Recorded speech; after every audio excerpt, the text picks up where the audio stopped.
here we are again with another episode of the Sloth Doctors. I am Dr. Chip. I'm Dr. Bob. And today we have our first return guest, I believe, right? Yeah, in a manner of speaking. And it is completely my fault. I take full responsibility. I completely told him the wrong time last time we were here. He showed up in time to get a good 15 minutes on the show, but we pretty much deserve to give him another shot. Nice little guest appearance there. Right. So Mark Jacob is back again for his second appearance on the Sloth Doctors. That's a milestone return. I feel very special. We can officially call you friend of the show now. Oh, there you go. Returning guest. Good to see you again. So, the first thing I wanted to ask you guys is, because we had started talking about Mark's haircut, how many of you guys saw the Matan episode where Tim Pool took off his beanie?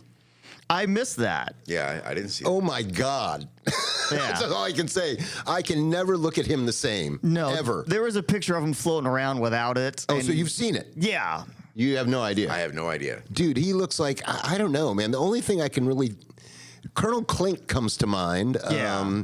He's literally bald. He's bald with the little side Yeah, he's things. got the horseshoe When he on. took, I was like, oh my Lord.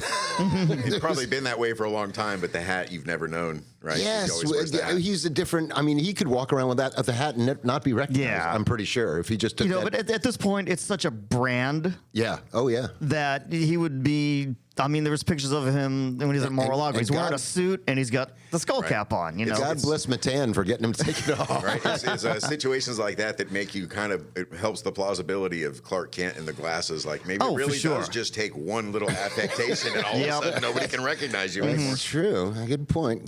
But yeah, that's the question I had to kick off. You think if either of the guys from ZZ Top shaved their beard, anybody would recognize them? Oh no, absolutely not. It's almost like, but in a way, it's almost like kind of being in Kiss, where it's like you're so known as this character, then you can step outside of it, going, okay, I'm not wearing the wig today, and I can just go to the mall. Well, I got to disqualify myself Shaggy from ZZ Top. Too Dope they can walk around all the time, right? Nobody knows their ICP. Yeah, that's true. But I got to disqualify myself from ZZ Top because I've seen pictures of them before they grew the beard. Yeah. So it's like, I kind of know what they look like. Right. And it was a weird thing. Like they took like a couple-year hiatus in like the 70s. Is that when they grew the beard? Yeah. Just to grow the beards? And they both they didn't speak to each other for 2 years, and they both showed up and both had the beards down to here. Right. And the only guy in the band without a beard has the last name. The guy Beard. named Beard, Yeah, the drummer. Of course, the irony. You can't have a beard that long in drum. It would get all tangled up. The most I ever let it go was about 4 months one time. This whole like mountain man beard, especially in Florida. I can't even grow a beard. There's no way, man. Yeah, I do it in the winter. Well, now because in Gainesville it gets cold enough. Yeah. You know, I mean, I must say, the guys that grow the big full beard down here in the summer has got to be brutal. it is brutal. It's No way. ridiculous. I mean, I remember having long hair in the summer. That was bad. The hair was. There was days I would even just more hair on your face too. Like, geez. in the summer I would just like braid the hair and just let it go for weeks. Well, that's true. Yeah. That's why I ended up cutting off my long hairs because it was either the only time I didn't have it either up or in the hat or back or whatever was on stage. Right. That was it. That was the only time. Otherwise, it was hidden. Getting out of the way and yeah, long hair was a pain in the ass. Yeah, it's like I miss having hair, but I don't miss taking care of hair. It was the motorcycle that made me cut mine. Well, that too. It was just that too. it was, you had to put so many rubber bands in there to keep the ponytail together. Now, and then it would just did get you all ripped apart? And it was, You obviously were going bald, and that's why you. Yeah. So, what age were you when you started getting bald? It was probably about 10 years ago. I was like, how old are you now? I'll be 58 tomorrow. Oh, wow. I didn't think you were that old. I would have said you were like early 50s at most, maybe late 40s. But yeah, it was probably about 10, 11 years ago. Okay, that's not that bad. I was in my 40s before I'm like, oh yeah, we're losing this. Believe it or not, I actually remember a kid that was losing his hair in high school. Yeah. Literally in high school, he was going bald. It was like, oh my, you might as well. Well, I mean, that's back before anybody. The only person with shaved head was Yul Brenner. Right. Yeah. And that was there was Telly you saw anybody with Savalas. if you saw anybody with a shaved head, you just figured they had cancer. Yeah. Yeah, now it's so guys, so prevalent. guys there was like that brief period of time where people with the skinheads were a little bit on the rise, and people That's might give true. you it. But that's a certain freshly shaved look. It's not Yeah. necessarily a polished. Yeah, that almost looks like that Marine recruit kind of look. Right. I think that's what they're going for. Yeah. And then, it's like the brothers and the Latin dudes, they get away with it. The white guys, it's like, hopefully I just don't look like I just finished my last chemo treatment or something. Right. And speaking of Nazi youth, did you guys just see What a great segue. But there was literally, I just saw this morning a clip of some Ukrainians all nicely assembled in a stadium doing, the Sieg Heil. Whole stadium full of them, young men, Sieg Heil. One of them was, but we're not funding Nazis. No matter what they say, we're not funding Nazis. No. It's so crazy. And the other thing, though, I'm watching this thing like, wait a minute, if Ukraine is snatching old guys and kids off the street, what are these guys doing in a stadium? Why aren't they fighting? I'm like, so I don't know. You would think they would actually run out of people at some point. Well, they are. They are running out of people. Apparently, that's why they're down to old men and children. Apparently, Have they started pressing tourists yet? I mean, I'm not sure how many they have at this point. I don't think there are any tourists. Yeah, I don't think you're allowed to even be a tourist there. But yeah, they just raised the conscription age up to like 60 or something like that. They're running out of people. There's nobody left. But we got to keep going. Yeah, I mean, as long as they're we keep funding them, it'll go on indefinitely. I'm still replying to this insane post on Facebook about these guys. Like it's like Trump winning, and I'm like. Winning? What, I'm like, what's wrong with you sheeple? You people are insane. And of course, they're like, well, what are you, crazy? And I'm like, winning. We're still in Ukraine. We're still in Gaza. We're still, chasing pedos. We still are, spending money we don't have. Tell me how we're winning. Yeah. Where's the winning part? Where's all the stuff he campaigned on? It's just so crazy. And then, of course, their responses are literally right out of idiocracy. Like, you're stupid. Yeah. Okay, great argument. And some of them will go, talk about the immigration and say that that's the one thing that. Yeah, we discussed that last year. Didn't he just start backpedaling on that for like hotels and agriculture? Oh yeah, they're talking amnesty now for those guys. It's like, well, that gets into my point about like. Okay, you're allowed to have an opinion, but where are you shaping your opinion from? It's like, remember back in math class. Okay, you got an answer. We'll show you work. Right. What did you read? What did you look at that led you to have this opinion? It's like I have an acquaintance of mine, he's just like, he's a super lefty. He's just as like, Trump, Epstein, they were just gang raping 12-year-olds for years. And I'm like, maybe not, but like, what are you seeing that you have this viewpoint from? Right. Yeah. I'm not saying that maybe some shenanigans hadn't gone down, but just this like, it wasn't that far. But like, where do you see this information from? I guess. Yeah, there's definitely no 12-year-olds for sure. But and that's the other thing. I don't know. Did we talk about that Guthrie chick in the last episode? I think so. Yeah. Yeah, about the fact that Trump was more concerned that he's getting low-level employees snatched than and the pedophilia thing. Don't worry about that. Yeah. That's not. I'm highly offended that he snatched one of our employees from the spa. Like, because I made the comment about tell me you micromanage your business. Like, how could you even be aware of such a low-level employee? It's crazy as a business magnate, but. Yeah, it's going to be hard not to talk about the stuff we talked about the last two episodes again. I don't know. We probably change some subject. What else could we talk about other than politics? Mm-hmm. Is there anything else as entertaining as politics even to talk about? That's the thing. That's like for years, decades, people are like, "Why are you so into politics?" I'm like, it's the best show on TV. Yeah. I mean, what else could be more entertaining than the crazy ass? Well, there's always that nomenclature that like Washington is Hollywood for ugly people. Yeah, it's true. It's like, where else can I be wealthy and famous and be completely unattractive? Right, exactly. Where else are they going to get that kind of attention? Mm-hmm. Leave MTG alone. Dude, she looks like a Neanderthal, doesn't she? Oh, yeah, she does. She's a missing link for sure. It's just... I don't disagree with her. I think she's great. I agree with a lot of what she says, but she looks like a Neanderthal. Just not all of us age well. I don't even think... I know. How old is she? She's in her 50s. Oh, really? Oh, okay. In that case, you don't look that bad. Mm-hmm. I don't know. Oh, you know what? I wanted you to talk about the surreal experience we had last night at the golf club. Oh, the birds? Well, not the birds, but the whole. You were talking to me how surreal it was with the drunk people and the sex stuff. Yeah, so we I didn't even know there was a golf club right there on the Intercoastal, but we showed up on Dirty Bingo night. Oh, Jesus. So we're out there, trying to have a conversation amongst friends, and inside we're butt plugs and dildos, and this woman that's running it is like explaining all these bizarre sexual. It was like a Reddit post or something. It was just horrific. And I'm assuming some of the door prizes were, in fact, sex toys. Now that you mention it, I wish I'd have looked to see if any of the prizes would have been a green dildo, because then we could go to an WNBA game. Yeah.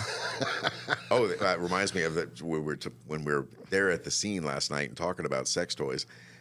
It reminded me of a fun little thing I saw in Gainesville. So bored one day, and there's this like weird little street art festival thing going on. So I went to check it out, and it was mostly just vendors and little, roach coaches, food trucks. One of the vendors was selling all kinds of bizarre taxidermy, right? Oh, you. And then there was this one box over in the corner that was like an oversized cigar box, and on it said adults only. So of course I walked over and opened this thing up, right? It was full of butt plugs combined with taxidermy. So instead of having like a little star or a rose or something as the visible aspect of the plug, the one that caught my attention first was just a little squirrel head. So if somebody was wearing this, it would appear as if, no, the hands would have been great. That was my only suggestion to make the thing better, would have been a pair of little claws to make it look like it's trying to pull itself out. Peekaboo. Yeah. Just looking for nuts. Yeah, Lemmy Winks from South Park. Yeah. Oh, I saw the new South Park last night. Oh, really? No, how's that? Yeah, they went hard in the paint. As usual, I'm sure. Dude, I think they have to go hard in the paint for billions. This one made fun of Kristi Noem. She's a worthy target. In this episode, she probably kills 5 or 6 dogs. Just every time she sees one, she goes nuts and goes, and whips out a gun, and service dogs, puppies, the cutest little animated dog you've ever seen. It was just vicious. But, and it's not to defend her, but it's like that to me is one of those things that like gets taken out of context. Because it's like, okay. Yeah, it's wildly blown up and exaggerated. And that's what makes maybe it you funny. lived on a farm and you had an old dog, and then, what do we do with the dog when he's 17? We put him out of his misery. Yeah, Here's there's the a level facts of of absurdism to it, but it is hilarious. But it's not like she's running through the PetSmart with a sawed-off shotgun, just here's the facts blasting of that cute case. little puppies. Here's the facts of that case, as I understand it, which makes it slightly understandable. But apparently, the dog bit people. Yeah. So it's like, all right, fuck you, But still, that's not. If it bites people, get rid of it. But you don't have to fucking kill it. Yeah. But whatever. Right. And even if you do, even if it does have to be put down legally, even there's kinder ways. Give it a of doing shot or something. The old Yeah. Yeller method. But although shooting in the head is pretty humane. It's pretty quick and over with. Bing bang. Done. they also made fun, of course, of her face. Literally had like a mind of its own and would start to slide off, and then she'd be surrounded by a group of cosmetic artists, and they would make like the sound effects of a NASCAR pit crew, like. I think you could do that same bit on that Loomer chick too. Same thing, man. Her face looks like is that thing even real? Oh, that's something we could talk about. We talked a little bit about this, but what do you think? Do you think Tucker Carlson or Nick Fuentes is a CIA or Fed plant? They're accusing each other now, which is hilarious. I had a little, we're speaking a little bit, and like there's an old saying, and it's like, arguing on the internet is like being in the Special Olympics. Even if you win, you're still retarded. And I'm not a content creator, but I use Twitter X as like a news aggregator, and sometimes I chime in on stuff. Right. And I'm like, I've tried to watch this Nick Fuentes guy, and he just comes off like a spaz to me. He's like. He's got the main character syndrome where he can't shut up about himself, and he's like twitchy, and I'm like, okay, he annoys me. So no matter what he says, I'm like, it isn't up in my wheelhouse. And I'm like, okay, try to watch him. Don't really get it. If you want to watch him, you have a good time, Well, my only problem is he's just clearly an anti-Semite. Yeah, but just this whole thing, like, oh, he's the voice of the generation, and he is like the next messiah that we have to listen to. And I'm like... No, clearly the Nelk boys are the voice of the next generation. And I'm like, I got called retarded. I got called a boomer, and it's like, okay, obviously comprehension isn't a big thing on here because if you go back to what I said, it's like, it's X, Twitter. Tried to watch him. I'd be a good Twitter troll. I don't get it. So it's like, it is also like, and I've made the analogy, like, okay, it's like, I've tried foods. I don't like them. I don't eat them. There's music I don't listen to because I don't like it. Life is too short to like waste time listening to something that isn't appealing to you. And apparently that was the wrong take, Yeah. So Yeah, it's hard to say you're not an anti-Semite when he sits there and he goes, "Yeah, I like Dave Smith. I like everything. I agree with everything he says, but he's Jewish." Yeah. Like, wait, what? That's blatant anti-Semitism. Yeah. Really, I mean, the only reason you stated that you don't like the guy is because he's Jewish. Now, is Dave Smith like a practicing religious Jewish No, person? he's not. So he's referring to him just in the ethnicity of him being Yeah. Jewish. You know, he's not. Yeah, well, Dave Smith is a self-proclaimed Jew. Yeah. He calls himself a Jew all the time, even though he doesn't go to temple or anything like that. I guess he's after, Yeah, he just makes hey, I'm of the Jewish persuasion. Yeah, but and then it's he not like lays the focus into of Israel. So it's yeah, he doesn't make it the focus of his personality. Yeah. And one of those, it's a third rail. We're not supposed to talk and touch. Is there these any subjects other? here, Is there any other ethnic designation that is in fact both a ethnic and a religious? think so. Not that I know of. I can't think of a single other one. I mean, if somebody is a Muslim, it is because they are a follower of Maybe Islam. It has Hindu? nothing- Yeah. No, they're all from the same area, aren't they? No, they are from the same area, but if you're a Hindu, You could then still be you could still be where you're practice. Yeah, you have to be practicing. No, yeah, I think that's the only one that equates the two. Yeah. Which is just insane, really. I mean, that's how they get away with a lot of stuff that like we discussed on the last episode. And it really could be fixed with. He's not Jewish, even though he's Jewish. wordplay. Yeah. If secular Jews refer to themselves as Semites instead of Jews, it would simply that would That's solve true. the problem, and that That would would. also explain that. If you were anti-Semitic, it means that you were against people just because they are from that ethnicity and not just the religion. Because I think you should be fully capable of criticizing a religion. Yeah. You know what I mean? But criticizing people. The First just for Amendment being says we can religious- criticize anybody and everything for whatever. I mean, Right. Well, yeah, I guess criticize wasn't the right term. I mean, Right. but I mean, you can be against a religion, but being just against an entire group of people seems rather, simple-minded. Unless there's an old saying that's like, stereotypes exist for a reason. Unless like, hey, if there's a Well, that's true. There are pattern Yeah. recognition. There are, you are likely to survive. once is an accident, twice is a coincidence, third time is a pattern. It's like if I've had a long running streak of not great interactions with a certain group of people, you tend to have an opinion like, maybe it's not just me. what surprises me is how many people that are in a relationship like that where it's not working out for them and they don't seem to see it. Yeah. Like they think they're doing great, and you're looking from the outside, going like, "You realize this guy's ripping you off, right?" And they're like, "What are you talking about? I love that guy." Well, he's stealing from you. What are you talking about? Oh, no, he's not. No, that's the inverse proportion rule. It's like people stay in terrible situations for much longer than they should because they can't admit the truth to themselves, or they're gaining some benefit from being with this person. Right. Or the sunken cost fallacy. They've already invested so much into it that they can't quit now. Well, clearly that it didn't work with our friend. We just found out he's getting divorced after like 18 years. Yeah, that's got to be rough, man. How long's the longest you ever been with a woman? A little over a year. I was on and off with one for like 6-7 years. Yeah. That was the longest for sure, though. Other than that, maybe like 2 years is the most. And I can't imagine. I mean, 18 years with the same freaking waking up next to the same person every year. Yeah. I don't know. I remember when those two met. I was there when they literally. I was at I knew them before they met. Now I know them. Now they're getting divorced. I've never met her. Oh right. Yeah, she was a hostess at the Beefeater. She was a hostess. He was a cook, and I distinctly remember that we were at a Christmas party or something, and she was hot. She was like the hottest chick that worked there by far, and she got fucking wasted at this Christmas party, and she's just sitting there going, "Bring me." I'm not going to say his name. She's like, "Yeah, bring me." She's just calling out his name. I'm like, I guess you're the guy, dude. Ordered by name. Yeah. He's a good guy though. But we were funny. We were talking about it. He's kind of like the Nelk boys are 30-something teenagers. He's like a 50-something teenager.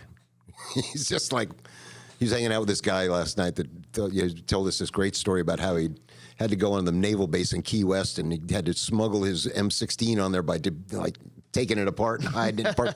Like, dude, who cares? Big deal. So you know how to take a gun apart. Big freaking deal. Oh, I meant to ask, did either of you guys catch there was a street gentleman, I would call him, who was hanging out outside there earlier out in front of the venue, the Funky Biscuit. They're not open yet, but otherwise I'm sure he wouldn't have been allowed to sit there as long as he did. But he was clearly having some kind of conversation with somebody that wasn't there, which is standard. And When you I see that came all the by, time. But Yeah.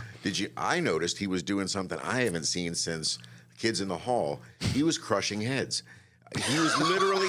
Oh, that's great. He That's was great. focusing on something in the distance, crushing your head. and he was pinching and crushing. He was doing both versions of it. I thought it was pretty entertaining. I thought he was pulling something out of his head. When I went by, he was doing something like this. He was doing a lot of sharp bird claw hand gestures Yeah. for sure. But then at one point, he started doing the head pinching and head crushing. He was having, And having then 90s last night, flashbacks. right outside of the hotel, I saw another guy that looked very similar to him that was doing this weird pacing thing, counting off his paces and I see a lot of homeless in Gainesville and stuff too. But I swear, the further south I go, the more erratic behavior I see, and I wonder if it has something to do with just sun exposure, just baking your It brain. could be. I mean, being outside that long in the heat. I had a job where I was in downtown West Palm, and you would just see the same people every day. They would come into Publix, and they'd just, Same thing they'd with sit on this downtown Lake bench, Worth. and then they'd sit in front of the library, and then they're going to go sit in front of, the fountains, and they would just, walk circles around. I go to a place in Lake Worth. A big shout out to Over Easy Cafe in Lake Worth. Okay. Great little diner. But there's a guy that lives like a couple of feet down the block that lives on a bench on the sidewalk. And he's there every time I go there. He's there. All his stuff is there. They must just let him live there. He just lives on this park bench. Like, okay. I mean, he's not crazy or anything. He just sits there. He doesn't do anything. He doesn't hurt anybody or bother anybody. But yeah, it's just, how do you live There's a gentleman, and this guy's actually pretty cool. As I've introduced myself to him several times. His name's Alan. He's in a wheelchair, and he has posted up outside of one of the dispensaries in Gainesville, which was a genius maneuver on his part. Yeah. Because you're certainly going to get people in a generous state of mind when they're walking out of there. You walk out of a dispensary with, pot that you just got on discount, and you're legally allowed to have it, and you immediately see a guy at 105-degree temperatures sitting in a wheelchair. You're inclined to want to help out a little bit, Does he take weed as... I'm sure he would. I was going to say, hey, need a little weed there, buddy? Sure he would. Shit. So, Mark, are you a weed smoker? I'm not. And I was going to say, you didn't seem like... We're definitely stoners. Despite, my many years of, rock and roll tendencies, I was never a weed guy. More of a coke guy? Not so much. I was a drinker more than anything. There you go. I've tapered a lot of that off. I was thinking about that, man. Just how much of the frickin' music industry through the 60s and 70s and even in through the 80s and 90s is just fueled by cocaine. A lot of people have some of their best stuff was written under the influence of something. Well, Right. I'm not even talking about writing. I'm talking about just the touring and having the excruciating, shit, I got to do this again. Okay, let's go. Yeah, you can imagine how touring was in the 70s where there's no internet, there's no cell phones, it's like Living on a bus, going from town to town. Yeah, that must and we're in, Knoxville, Kentucky going, well, okay. I know I Rogan, got 6 hours to kill. I know Rogan's talked about the shift in movies and cinema, and maybe he's also talked about music, but how in the 60s and 70s, everything was being more influenced by psychedelics. Yeah. And then in the 80s and 90s, everything is influenced by cocaine, and that's where Right. Walt Well, you Street, look at some of Greed, the and- look at some of the shows that Sid and Marty Krofft did. There's no way they weren't. There's no way those I guys love that weren't show, man, as a blasted kid. out of their minds with Sigmund and the Sea Monster and Grape Ape and all this kind of stuff. And also in the in the 60s and 70s, they got away with a lot more. So a lot of the times you see guys doing drugs in a movie on set in the 60s and 70s, they were really doing it. They weren't using fake synthetic weed or anything. Like Easy Rider, there's no fake substances in that movie. Everybody in that movie is hammered. Yeah. That was a groundbreaking movie. Apparently, the Easy Rider. Yeah, was that Nicholson's first role or second? Yes. Yeah. I believe it was. His first major role. 5 Easy Pieces before or after? God, that may have one been of those- before, one but of I don't those think was his first one. He may have had one other thing before that, but that's definitely what launched his career. The Easy Rider. That was a good. That's a good Jack Nicholson performance, I must say. Yeah. Well, it's also it still holds up to this day. You can watch it and not wow, this is really dated and awful. It's still quality. Yeah, I've gotten to the point now where it's although I've seen a couple trailers for some good movies that are coming out, but nowadays it's man, the movies just suck so much. I'll just go watch an old movie or something. It's either Or if you just wait a week or two, it'll be streaming. Yeah. You don't have to go to the movies anymore. You know, Oh yeah, There's no real reason to go sit in. Well, no, I wasn't even talking about going to the movies. Yeah. Does anybody even still do that? I mean, if I go twice a year, that's a lot. Unless for me. you want to go to see IMAX or some like extravagant 3D Yeah. thing. Honestly, most people have at least adequate sound system and screen at home, if not better. You know. Yeah. And if you bring in It's headphones just one of or those- something like that, it could be a much better experience. It's one of those industries that's like technology has taken over because everyone has 5 streaming platforms and a big screen in the home theater. It's like, well, why am I going to go to the hassle of, I got to Right. park and then I got to buy $100 of popcorn and jujubes and stuff. you can I kind can of- just sit home and Yeah, you I can- get almost the same experience. you can kind of equate the movie industry now, or the movie, inventory now, is kind of like what happened to the music. Yeah. Like there's probably great movies out there, but you're just going to have to look for them. They're not just presented to you on a platter of like, here are the good movies. Now you got to kind Right. of go and like all these platforms are making their own movies, right? Like Netflix and yeah, they all have like Yeah, exclusive. they all have their own things. studios. Yeah. right. Hollywood has always gotten scared about whatever the next big thing is, and they're to some extent they've almost always been right. Everything has hurt them a little bit in stages. Yeah, they Hollywood's freaked gotta be out- in big trouble. They freaked out when televisions came out because Right. people would watch it at home. They freaked out again when they got color added to televisions. Yeah. They really freaked out when home video, VHS, and Oh, yeah.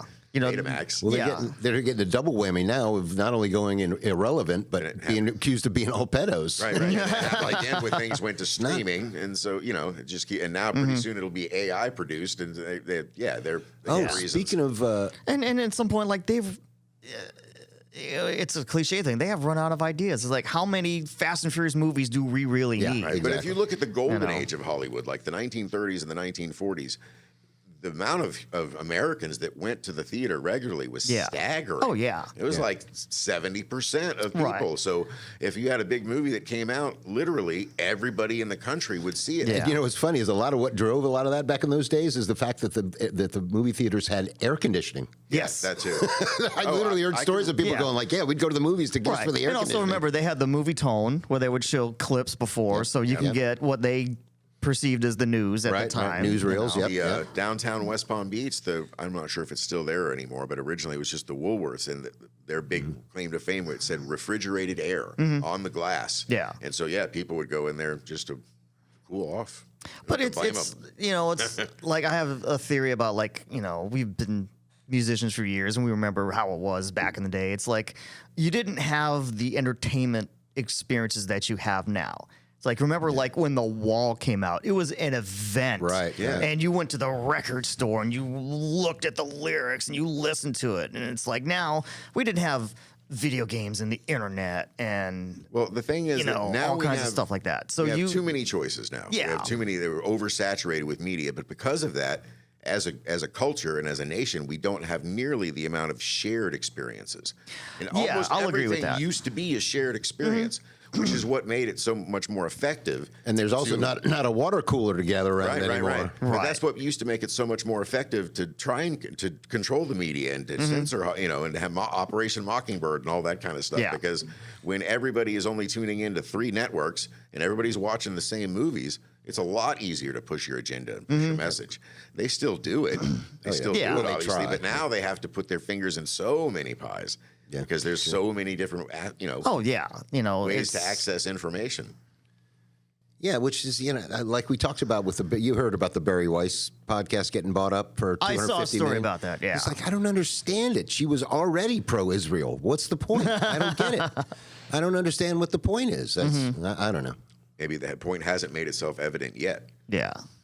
Paid in advance. Tax write-off. And is a it merger in the background going on, or who knows? And is it one of those? Are we buying her to silence her message? Are we buying her to promote our promote message. her Yeah. message? that's what I don't- there's yeah. another agenda going on in there, which is not really obvious sometimes. But I don't see CBS buying her to stop her message. Yeah. They're pretty much pro-Zionist, right? And CBS, they're mainstream legacy. I don't know. Who knows, man? There's so many, dark forces moving behind everything that happens that nobody knows about. Yeah. Like, you have no idea what's really going on. There's just so many layers to peel back to. You ever watch Whitney Webb? Sometimes, yeah. Yeah, she's the fucking. she's the king of that shit. And how she keeps all that shit straight in her mind, man. Yeah. That chick's got to be a genius. Oh, she would sit there for an hour, like no notes, just pop, pop, pop, pop, pop, pop, and you're like, yeah. How do you remember all that stuff? She might be the most analytical woman I've ever seen. Yeah, I believe yeah, you're right. okay, I I'll believe you're agree to right. that. Yeah. You know, I would at this point. It'd be funny if we found out that she was actually born a man. I was thinking it, but I was wondering if I should say it, but I thought I'd give you a second and let it. Well, cook there. you know, we're openly misogynistic here. It's not like it's a secret.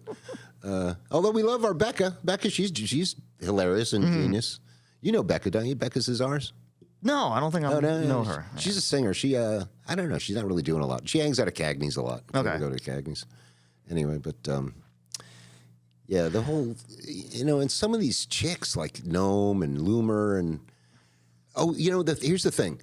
This chick Loomer, clearly Mossad. Clearly Mossad. Do you hear about her warning Nick Fuentes that was somebody who was trying to kill him? I saw something about that. How does she know? Yeah. How the hell does she know? And who the hell's trying to kill Nick Fuentes? Like, who cares? I mean, you know, who gives a shit? But how the hell would she know that somebody, unless you're in Mossad, maybe, and it's just so crazy. Some of these people are so. We talked about the fact that none of them should be able to have dual citizenship and hold any office anymore.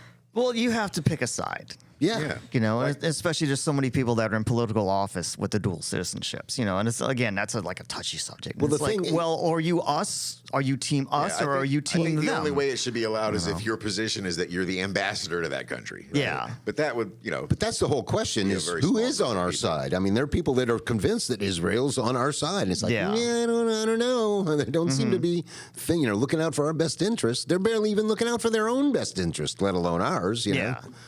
I don't know. It's such a crazy game with politics. You know, it's like I think a lot of people have this noble thing. I'm going to get in there. I'm going to make some changes because I think everything's screwed up and all that. And then either they get in and figure out that the system is rigged and there's no way that I can do anything. So let me maybe dip out. Or just take the money. Or they figure, okay, well, I see how the game is played now. Now I can be part of the game. Yeah, that's true. Try to be like the insider that's the mole. And, maybe, I'm really just taking the money just because I'm trying to get on the and then, how many of those people really think they can fix it from the inside, or how many of them are just self-rationalizing the reason why they're taking the money because they're trying to make themselves feel better about being on the inside? The whole thing is a twisted, sordid, corrupt swamp. Yeah. And then there's also the whole thing about, like, the urge and desire for the power. It's like I want to be the one that tells everybody how they have to run their lives and what they have to do. Yeah, and absolutely. it's like that's sort of a very narcissistic thing. And that's why we have a constitution that says you can't do that. But the irony of anybody who's clearly wants the job of leader is ill-suited to have the job of leader, and it should be thrust upon someone who's unwilling, but then that's not fair to them. So. Yeah. But we do it with jury duty all the time. Although that's the other thing. How can you trust a jury if they're too stupid to get out of jury duty? Yeah. I mean, that was the one mild possible saving grace of the old, monarchy system is that, you might get a good one.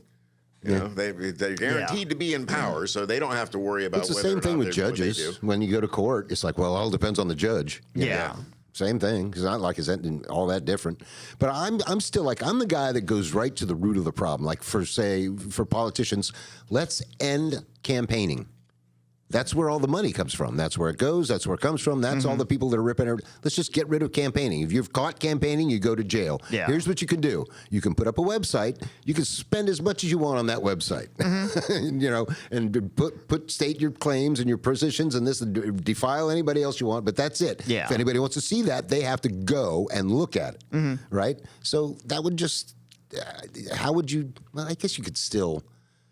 They should also definitely shorten the campaign season. There's no reason to campaign for there is long. no official season. It's it just never whatever stops. Yeah. Essentially, it's I think a lot of that came from the olden days where we didn't have like mass media to get messages out, where we really had to go door to door. Yeah, or absolutely. like, okay, in 2 months we're gonna have a meeting at the town hall, and then we'll all get together and share ideas. Well, that's the whole reason for the Electoral College, which is well, why is that still a thing? We have the technology. Get rid of those idiots. Yeah. I don't know.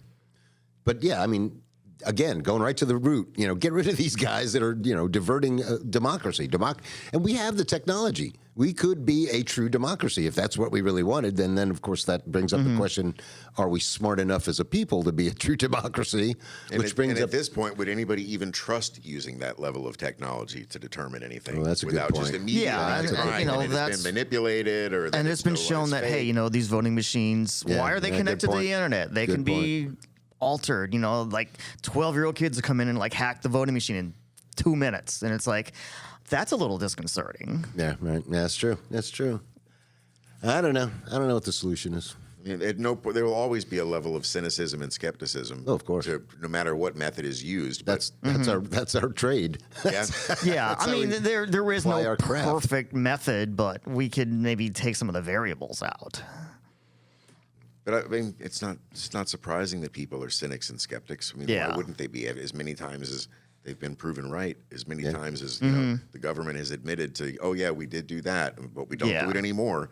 Right. At what point do you just give up and say, okay, you're just never going to stop doing it, and we just accept it and live your lives around it? Well, that's the whole thing with the fact that people trust the government. Like, why in the hell would you ever trust the government? No, I mean, that's something. They've got a horrible track record of telling the truth. Like how you can tell where somebody stands. Like, do you think the government is the problem? Do you think the government is the solution? Yeah. And that's a good marker to like, hey, where are you standing on this? And look what happened with the, little thing that happened a couple of years ago with that little sniffles thing we went through, Right. And it's like, I had people like, oh, Fauci is the savior. He's the one that really is leading us in the right direction. And I'm like, he should be on trial for war crimes. Yeah, well, yeah. Forget COVID. Look back to what he did with the AIDS epidemic with AZT and all that. And it's like, and somehow this guy's still the highest paid government official. Well, he's not anymore, but sitting fat and happy with his pension they're and going. They might. I think somebody just subpoenaed him. Actually, Yeah. I could be wrong about that, but of course I got it off the internet, so I could be way wrong about that. But I think somebody like Rand Paul or somebody just subpoenaed him to come testify. So who knows? He may get his due sooner or later. But but the damage is done. He's our Mengele. He's Yeah. It's horrible that he was allowed to do all the bullshit. But And the entire handling of that, of course, is definitely shattered the confidence of a lot of people that still had any faith left. It did wake a lot of people up. And I think that the next thing that's doing it right now is the whole Epstein list. So many people are just utterly over it at this point.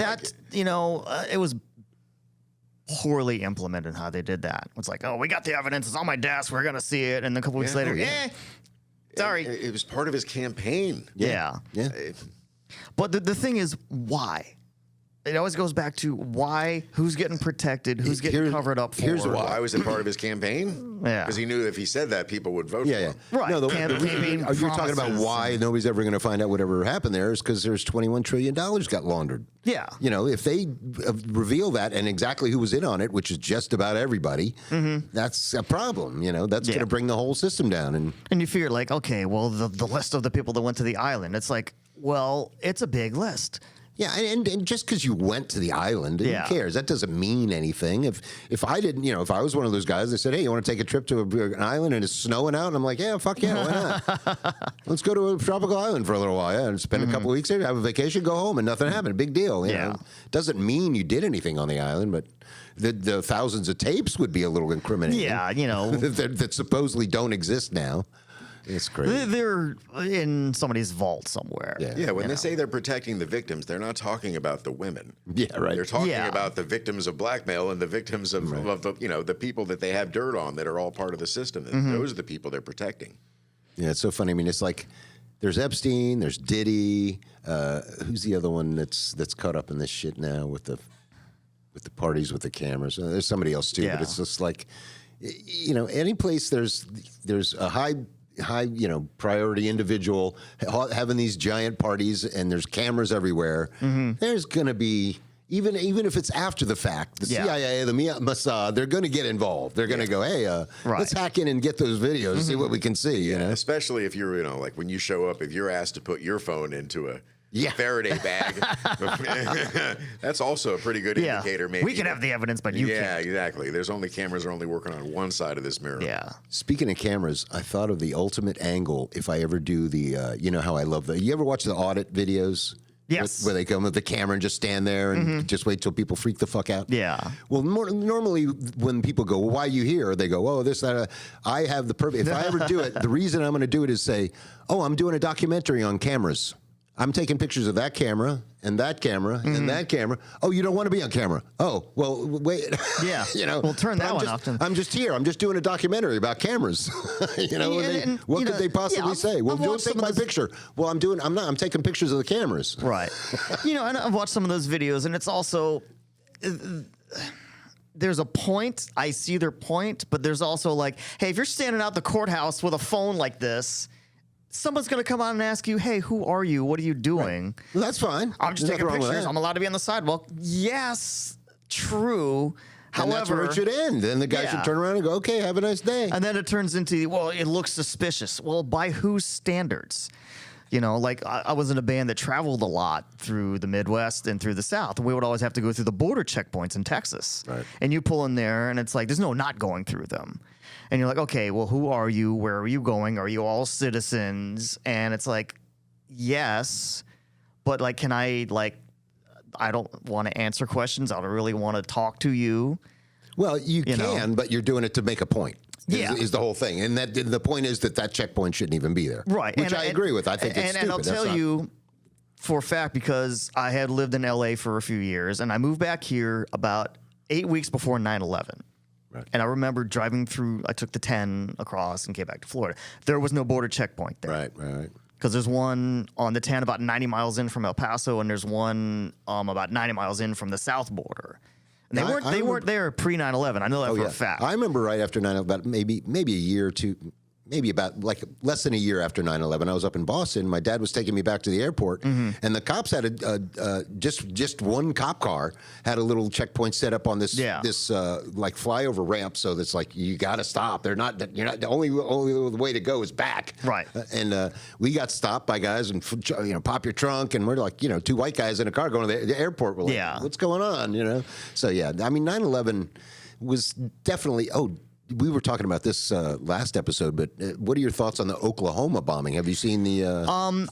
I have been to the site twice. Oh, really? The first time I was there was before they had the memorial up, and the second time was at the memorial. It was kind of tough seeing that. Like the first time I was there was just a field with a fence up with all the mementos and the teddy bears and letters people had put up, and it was a little tough, man. We haven't seen that Tucker episode with the lady. I've seen some of it, yeah. And there's also one of those people like, okay, why this indescript office building in Oklahoma City? What could possibly be so important in that building? Well, the regional ATF office was in that building. Okay, because it was 2 years to the day from Waco. Right. They had all the papers for the Whitewater case that the Clintons were coming up to. Right. And there was something else that was going on. I don't think there's any problem with the why. The problem is who. Who actually did? Yeah, because and they have done tests. Like, there's no way that that supposed fertilizer bomb could have done all that damage. Oh, I don't know about that. I mean, I think the bomb could have done it, but the problem is who paid for it. Yeah. Because those guys they convicted and killed and got in jail couldn't have come up with the money to do that. They've never found, John Doe number 2. Exactly. And there's apparently video. Yeah. And that nobody's seen. And then you sit and look at, okay, the guy that pulls the trigger on the bomb is just going to take off at 90 miles an hour in a car with no license plate. Yeah, right. Going, well, all these details you thought through and you didn't think that one out. In the defense of some of that, Timothy McVeigh did not seem like a smart man. Yeah. I mean, which is what you want if you're going to have a patsy. You don't want somebody that's smart enough to figure out what you're doing. Right. Hey, get in this truck and drive it over there and then come, Yeah. So, and the thing is, I've never seen... I would love to see some interviews of Timothy McVeigh before they killed him, like interrogation. Like, what did they ask him? There what really did he say? is none. I'm sure you can't get a hold of that. I'm sure it's probably buried somewhere. Yeah, I mean, even Oswald was like, "Hey, I'm a patsy. I don't know anything that's going on here," and like, well, we can't ask him anymore, right?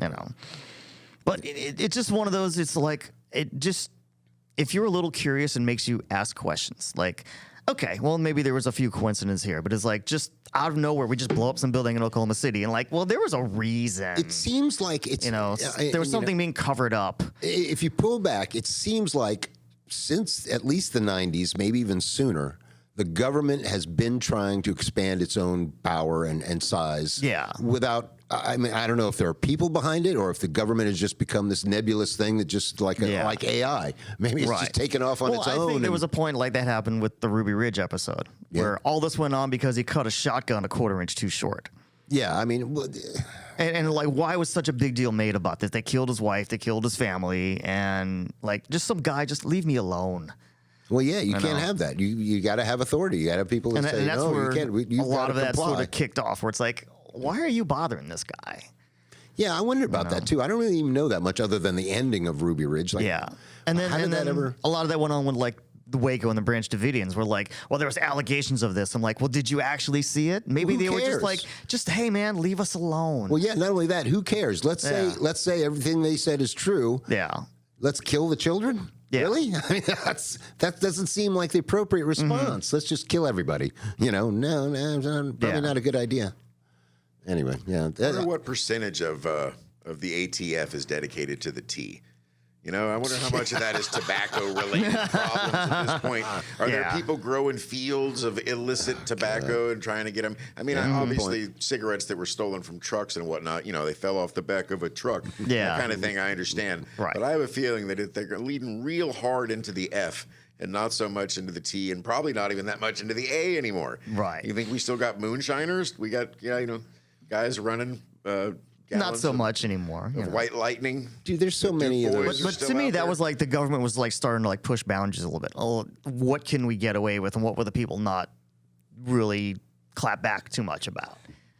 You know, well, that's the thing. Like they elected Trump. Yeah. And it's like, all right, I'd like to see a lot less of these alphabet soup frickin' agencies. We could get rid of the ATF. We get rid of the DHS. We can get rid of the fucking NSA. They're all like doing the same thing. Yeah. And they're not only doing the same thing, they're not even talking to each other, and they're like doing the same thing over and over and over again. It's like, and plus also remember, like the Waco and the Oklahoma City and all that. That happened like the pre-internet age. So the information was not spread around as easily as it was back then. right. Yeah, it was a lot easier to put a spin on something then. Yeah, because like people would talk about like 9/11. It's like, oh, wasn't there more videos of it? Like, well, dude, the iPhone didn't exist at the time, so it wasn't like there was 10,000 people with their camera going, oh wow, look at this is crazy, There's enough video of it. Yeah.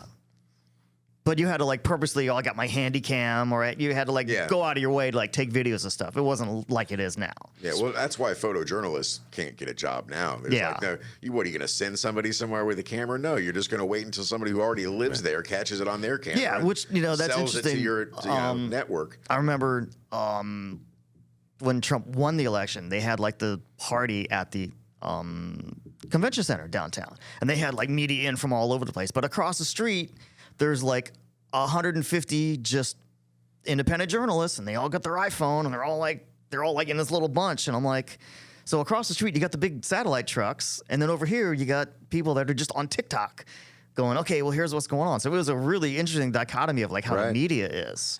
Yeah, and it's like, okay, well, the guys on TikTok spent about $50, and the other people spent billions. Yeah, all just to be a half a block closer. Right. Yeah. Right. They got better lights too. Give them that. Well, and tell you the truth, what they spend on even more than equipment is access. Yeah. That's the thing with these legacy medias. Oh, we have access to these people. Well, how much did that cost you? What are you paying to get that access? And and it's one of those things that's like, when does all this start going away because it's not needed anymore? Who's the first network to give up the 6:30 national news? It's going. They started with Colbert. Stern's gone now. We're not doing this anymore. When does the New York Times go, okay, well, today's the last day of the newspaper because nobody reads the newspaper. It's all about the money. When it ceases to become profitable is when it's going to stop. And that's what's happening. One day we'll refer to the 6 o'clock news like we talk about Saturday morning cartoons now. Yeah. It's like, remember that? Remember when they used to do the news every day at 6 o'clock and everybody watched the same thing? And that's Speaking of which, God, I used to love Johnny Quest. What a great cartoon. They don't make cartoons like that. Well, actually, they do. Actually, they make better cartoons now than they ever did. They make cartoons for adults. Yeah. But yeah, South Park and Family Guy and The Simpsons is still going. But even back in the day, some of those cartoons that they made, even if they were for children, they would pepper in I think that Rocky and Bullwinkle was surprisingly. Oh yeah, absolutely. I mean, that was an indictment on the Cold War. They talked about espionage. Yeah. I mean, Yeah, that was definitely a show that the kids enjoyed it, but there was Right. a lot of adult humor going on. And all of a sudden, here's Boris and Natasha. You know, what are they up to? Boris Badenov and Natasha Fatal So yeah, there was a lot of subtle stuff done. from Potsylvania. Natasha you know. just changed her name to Melania. But like, you know, you're 8 and 9 watching this. You didn't pick up on the propaganda back then. No, and that was also one of the first cartoons and in shows in general that broke the fourth wall. Like they would frequently talk to the narrator and the Yeah. audience, and the narrator would talk to them. You know, although if Friz Freeling did that some with the Looney Tunes and some of them, where Daffy and Bugs would be arguing with the illustrator, demanding that certain things be drawn in for him in a scene and whatnot. Those are pretty good. Not to mention the times they Those, would, and those were all made for adults too, for sure. oh yeah, yeah, Looney they- Tunes. and they broke the fourth wall all the time. They'd like Daffy Duck or Bugs Bunny would just go, "This is gonna hurt" or something like that. You know, like they would do it all the time. Yeah, Deadpool likes to think he invented it. But Yeah, it's been around a long time. And can anybody else admit that I'm tired of Ryan Reynolds? I don't want to see him Yeah, anymore. yeah, he's a little I have overexposed. fatigue with that guy. Yeah, he and Pedro Pascal. I don't need to see either one of them in anything again. I've never. The only thing I've ever liked that guy in is the one he did with Nick Cage. That was a pretty funny movie. You ever see that one? Which one? What's it called? Do you know what's it? No. It's where Nick Cage plays himself, and Pascal plays this drug dealer that is a fan of his and hires him to come like do a party or something like. You never seen that? No, It's no. actually pretty funny. It's kind of slapstick, but it's pretty funny. The best part is- unbearable weight of massive talent. There we go. There you Thank you. go. Oh, Okay. speaking of which, Young Ethan coming in Young hard. Ethan on the microphone for this episode initially. Yeah, we got Ethan coming. But yeah, that's a great movie. And the best part is basically just Nick Cage playing himself, admiring himself. It's just hilarious. Did you see Ren? Oh, go ahead. He walks into this guy's has this weird, like obsessive collection of Nick Cage stuff, and Nick Cage walks in and he's got this life-size like wax statue, Madame Tussauds type statue, and Nick Cage looks at it and he goes, "That's grotesque. I'll give you $20,000 for it." Have you seen a Renfield? No. Nick Cage. It's a comedy, but Right. of course Nick Cage plays it dead serious, and he's Dracula. Oh, Outstanding that's right. I saw it. performance. I was gonna say, it was I so would- great. And what's weird about it is that the wouldn't guy who want to see plays that. Renfield, Nicholas Holt, is also the guy who played in 2024's Nosferatu. So Oh, he's right, been right. in You were 2 saying that. vampire movies. So young in his career is odd. Yeah, see, there's a movie that I would like off my radar that I'd like to see that isn't like the normal, It's a ridiculous. Marvel Renfield was bullshit. ridiculous, but it's absolutely worth watching once, for sure. Just to see Nick Cage ham it up as Dracula. Well, that's And his he really stick does, nowadays. yeah. Basically, he's just he's a caricature of himself. Yeah. basically, which is a great place to be. You don't have to work too hard. I just got to make fun of myself for the Yeah. rest of my career. That's pretty cool. How old is he now? He's got to be like 70 something. Right? Oh, he's got to be up there. Nicolas Speaking of Cage, which, I would dude- guess he's like 65, maybe. I think he's older than that. He's been around a long time. I'll know in Dude. a second. Yeah, right. We're gonna find out. From Sinking suspicion. 61 years of age. Yeah. Okay, that's not bad. Not as old as I win. thought. Yeah, But no. dude, speaking Spry. of, we were talking about this earlier. But speaking of people that don't look their age, fucking Rick motherfucking Springfield. Springfield. Holy but Jesus, he's got to be mainlining the adrenochrome, whatever that stuff Oh is. my God, he's the winner of Kicking Father Time at the Dick Award. I'm telling you, man, he doesn't look like a day over like 30 something, man. It's insane. I'm Still, looking at that. he's crushing it, man. Good Jesse's for him. girl must have done something for him. Jesus Christ. I'm looking at the guy like, God damn, that guy looks good. Jesse must be the opposite of the Catherine Zeta-Jones's issues. And did you know he was from Australia? I never Yes, realized that. I didn't know that until. Well, there was a period where he was one of the biggest rock stars out there and was on General Hospital at the same time. Oh, right. And it's like, And see, that's the thing. I've never detected any kind of Australian accent from no, he him. doesn't really have the accent. Him, Do you think he purposely got rid of it to be on General I'm Hospital? sure or he went to something? some diction classes. probably. You know. Or is he like a reverse Mel Gibson? Like Mel Gibson was born in the United States and then went to Australia and then Could got be, the yeah. accent, developed the accent, and they became known as Australian. It also was like, at what point he moved here. Yeah. Right. You know. Yeah, if you come early enough, I'm sure the accent. It's fades like away. I'm from the Boston area, but I moved here when I was 4, so I didn't Right. have that Boston accent my whole life. Right. No pack. No. Yeah, my dad. Truthfully, I go to Boston every once in a while, and there are people that there are like about 50-50 of people that just speak regularly, and then Yeah. there's people we got to go down to the park, Bobby. Yeah, I it's mean, like, mass holes. Yeah. We got to sit in the parlor and have supper. Yeah. Yeah, I can't even do it good. I wonder, where does that accent come from? Because, like, I don't know, famously, like, I guess the Southern accent comes from Ireland. Because apparently back in the days of the slave plantations, the rich slave owners would hire Irish etiquette coaches, teachers, whatever, tutors. to come and Tutors. tutors to take care of the debutantes and teach them how to manners and speak and stuff. So that's where they say the Southern slang came from. Wasn't Boston was Irish too, wasn't it? But that doesn't sound anything. A lot of like, Irish, but maybe it was sort of like I guess it's the lower class Irish. Yeah, that's the instead thing. of the upper tutor. That you didn't think about till later. It's like when people were immigrating over here, in the late 1800s and then early 1900s. It was nobody that was doing well came over here. That's true. There was a lot of people that were like, well, nothing's great. Let me jump on a boat, hope I make it, go to the New World. And Wonder where that Midwest accent comes from. Is that a Germanic? Because that's who settled that area, right? There's Germans? there's also like a lot of Scandinavian. yeah, it's a very Scandinavian. Yeah. Okay, I see Up it in now. like the Wisconsin area. And, Australia. not Okay, I got Australia, it. but Yeah, Minnesota and all that. Oh yeah, you betcha. you betcha. Yeah, I see it now. Yeah, sure. Ingeborg and Durgan. So yeah, there's definitely a crossover there between Yeah. the Swedish Chef and Fargo. And of course, there's the New York Jersey accent, which we were just admiring on our friend Timmy No Breaks. You ever heard of that guy? No. Oh God, he's basically rips off Dice Man Clay, but he's pretty funny. He's got to start on the Kill Tony universe, and he's like the hot Well, newest thing. it's also one of those things that's like it's funny in the time, but later on, like you watch Dice now and he's pathetic. Well, Like, yeah, I can't. Well, Look the at same this. thing. Like, truthfully, if you watch early episodes of what was the thing with Bud and Christine, Married with Children. Yeah. When you watch early episodes of that, it's like, why was this funny? And it really wasn't funny back then. Yeah. What it was groundbreaking. Like, Yeah. holy shit, did they And it- just and say it- that? And it kind of I think evolved. Married with Children is still pretty funny. But Yeah. they definitely the first season. Right. It took them a while to find their voice. You Right, know what I right. mean? It wasn't that funny in the beginning, but And seasons what- 3 to 9, pretty solid. Yeah. And that was early on with the Fox network. That was one of their first yeah. big shows. Yeah. And that was just one of those shows you watch just to see, like, what are they going to do now? Yeah. Wow, what part of the envelope are they going to push on this episode? Yeah, that was a great show. What's that guy's name? Ed O'Neill? Yeah. Yeah. I guess he's a jujitsu guy. I don't want to fuck with him. Although I don't know, man. All these people are like, oh yeah, I'm a jujitsu master. I'm like, I don't think that means you can beat anybody up. I mean, I think that means that if somebody's trying to beat you up, you might have a chance. Could be. I'm not that well versed in the martial Well, arts.